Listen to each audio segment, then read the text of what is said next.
అందరికీ నమస్కారం.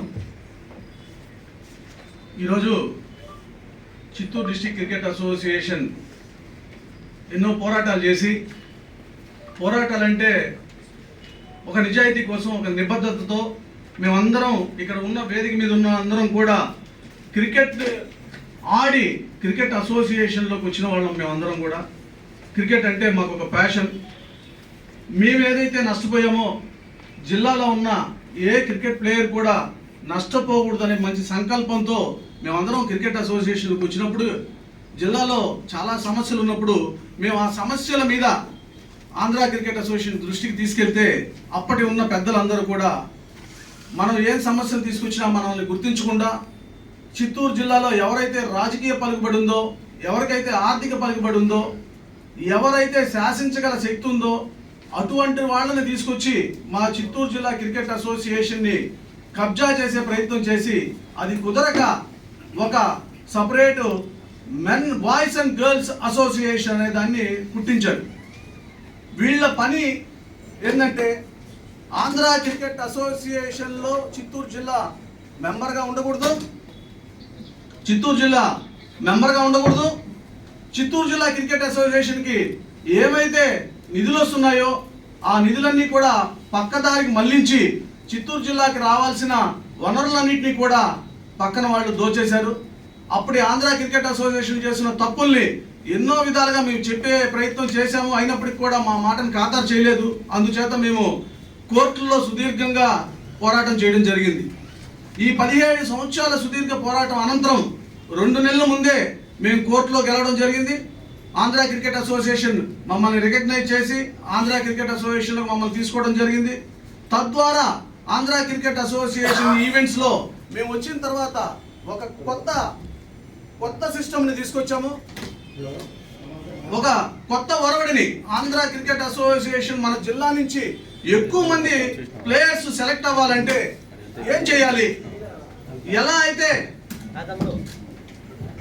అయితే చిత్తూరు జిల్లా నుంచి ఎక్కువ మందిని మన రాష్ట్రానికి పంపించాలనే ఒక కసరత్తు చేసి మా సీనియర్లు అందరూ కూడా కూర్చొని మాట్లాడుకొని జిల్లా అసోసియేషన్లో ఎవరైతే క్రికెట్ ఆడారో ఆ పిల్లలందరూ కూడా కలుపుకొని మేము ఒక ప్రణాళికను తీసుకొచ్చి ఈ సంవత్సరం జరిగిన చిత్తూరు జిల్లా క్రికెట్ అసోసియేషన్ సంబంధించి అండర్-23 జోన్ మేము వచ్చిన తర్వాత జరిగే మ్యాచ్ల్లో మొట్టమొదటిగా 23 సంవత్సరాల ఈవెంట్ అండర్-23 సెలక్షన్స్ జరిగింది. ఆ సెలక్షన్స్ లో మొట్టమొదటిసారిగా ఈ ప్రయోగం చేసినందువల్ల మన జిల్లా నుంచి 11 మంది క్రీడాకారులు ఆడితే మొట్టమొదటిసారిగా మేము చేసిన ఈ ప్రయోగం వల్ల 7 మంది ఒక ఏజ్ గ్రూప్ నుంచి జోన్కి సెలెక్ట్ అవడం ఇదొక హిస్టరీ. ఎందుకంటే క్రికెట్ ఆడిన వాళ్ళకే క్రికెట్ గురించి తెలుస్తుంది. ఎక్కడో రాజకీయ నాయకులు లేదో ఇంకొక ఆర్థిక బలం ఉన్న వాళ్ళు ఇలాగ క్రికెట్ అసోసియేషన్ మీద వస్తే ప్రతి సంవత్సరం అవ్వాల్సిన 8 మంది పిల్లల సెలక్షన్స్లో కూడా ఒకరికిద్దరికి పరిమితం చేసి అన్యాయం జరుగుతున్న తరుణంలో మేము వచ్చిన తర్వాత మొట్టమొదట ఏ విధంగా చేయాలనే ప్రణాళిక చేసి ఈ విధంగా చేశాము. ఇది ఒకటే కాదు, ఆ తర్వాత సీనియర్ డిస్ట్రిక్ట్ కూడా జరిగింది. సీనియర్ డిస్ట్రిక్ట్లో కూడా ఇదే ఎక్స్పెరిమెంట్ మనం చేయడం ద్వారా మళ్ళీ కూడా 7 మంది జోన్కి సెలెక్ట్ అయ్యారు. అలాగే ఉమెన్ నుంచి కూడా ఒక 2 స్టేట్ కూడా సెలెక్ట్ అవ్వడం జరిగింది ఈ సంవత్సరం. ఒక అమ్మాయి విష్ణుప్రియ అండ్ ఇంకొక అమ్మాయి శుభశ్రీ. విష్ణుప్రియ అనే అమ్మాయి బౌలరు, శుభశ్రీ అనే అమ్మాయి బ్యాటరు. కాబట్టి వీళ్ళందరూ కూడా మేము చేసామని కాదు, పిల్లలందరూ కూడా చాలా చక్కగా పర్ఫార్మెన్స్ చేశారు. వాళ్ళకి ఏమైతే కావాలి, ఏవైతే ఆశించి కష్టపడ్డారో వాళ్ళకి సముచిత స్థానం కల్పించడానికి చిత్తూరు డిస్ట్రిక్ట్ క్రికెట్ అసోసియేషన్ కృషి చేసిందని మీ ద్వారా అందరికి తెలియజేస్తున్నాం.